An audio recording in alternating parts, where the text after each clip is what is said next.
played the boxing game. And what this speaks to, and this is a boxing show, boxing is fundamentally exploitative. I get this as a fan. It's a guilty pleasure. I get it, right? And usually it's fans and networks exploiting fighters, right? We say, we want to see you in blood and guts fights, which risks their health for the rest of their life to entertain us.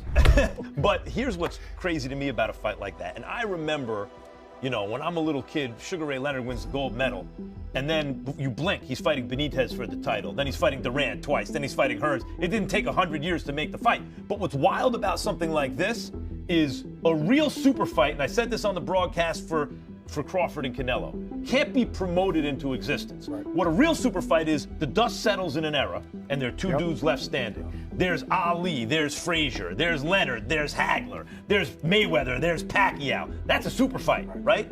There's Crawford, there's Canelo. Those are two big fighters of the era. This type of fight, this could easily be at the end of an era, because Teo might be a dude left standing and Shakur could be the dude left standing, right? I agree. Are you training to do something to not just beat Shakur, but to beat him in grand fashion? When I say grand fashion, I mean going for the knockout.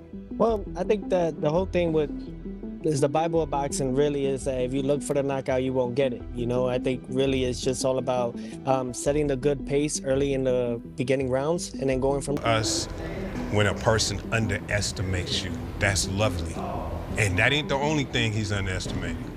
So, we're good. Max Kellerman says this fight is no easy task, calling it dangerous for Shakur and a true test of skill.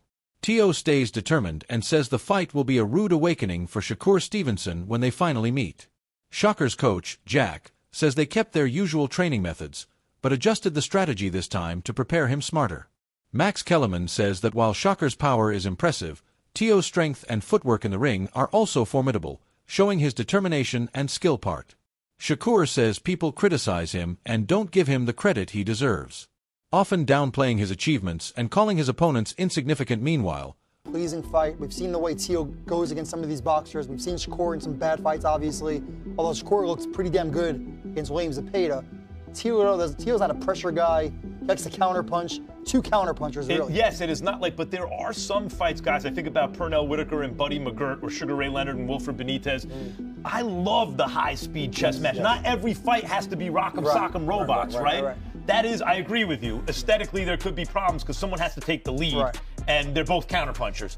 But Chris, Teo has some angles with his feet that might bother a guy like Shakur. That's exactly what I was thinking. Like, he has great angles with the feet. He moves greater in the ring. Ryan Garcia has shared his thoughts on the highly anticipated fight between Shakur Stevenson and Teofimo Lopez. While he leans toward Shakur as the likely winner, he also acknowledges that Teofimo cannot be underestimated. Garcia points out that Stevenson's skills, speed, and defensive mastery give him a clear advantage, making him a tough challenge for anyone in the lightweight division. However, he admits that Lopez's power, determination, and ability to adapt make the fight far from predictable. Garcia emphasizes that boxing at this level is often determined by small margins, timing, and moments of opportunity. It's basically the same thing we've been doing. We change the strategy, but no camp is never exactly the same. So, yeah, it's just like always. Like, we may try a little bit of this, a little bit of that, but it's mainly the same things.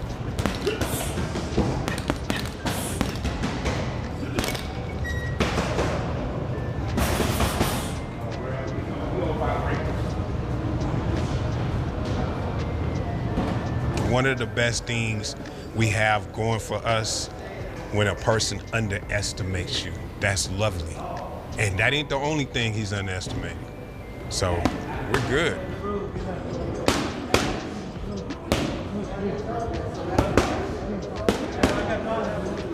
Even a fighter considered the favorite must remain cautious because a single well-placed combination or tactical adjustment can change the course of a bout.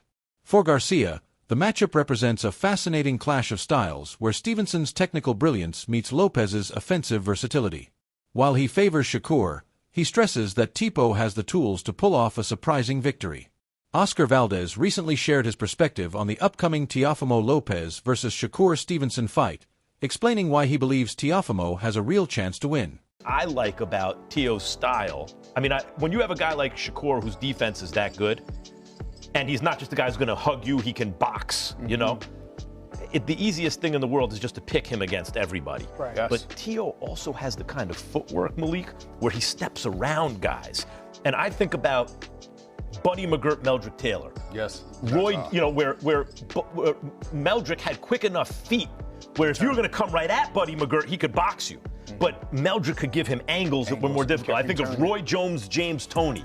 If you were going to go at James Toney, forget it. His defense is too good. But Roy had the feet to move around James Toney, and maybe Teo has the feet to move around Shakur. I seriously doubt it, man. Shakur is a whole different type of animal. His ring IQ is... Valdez focuses on Lopez's positioning, footwork, and natural counter-punching ability. He notes that Taofimo uses his back foot to maintain balance, step back when needed, and exploit his long reach to land precise counters. This combination allows him to engage in a style where he can absorb punches without taking excessive damage, a skill he has honed since his amateur days and Olympic experience. Valdez emphasizes that pure boxing fans may not always appreciate this style, but it's a critical part of Teofimo's game. Situation that when I do make fighters look bad and beat them up, the first thing that they going to run to is, oh, this guy wasn't that good, or this guy is not nobody. They're going to take away from my resume, same way they did with Bud. Just like my last fight, they turned the dude that I was fighting and they say he's a cab driver. But I want to say his fight before he fought me, he fought Nakatani.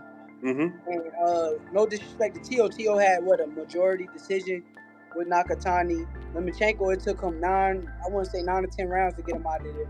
That dude got him out of there in 6. So he couldn't be as bad as how they made him seem, but I think He points out that beating a fighter like Shakur Stevenson requires patience, timing, and strategic pressure.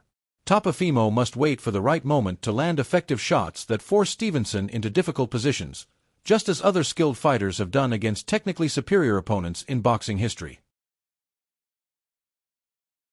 First, and Shakur Stevenson, the way he's positioned, the way his back foot's there, and then you see him comfortable, and he's all right. This is my shot, and you throw it. He just rocks back, or he has that back foot, just steps back, and he has a long reach, so he just counters punches you.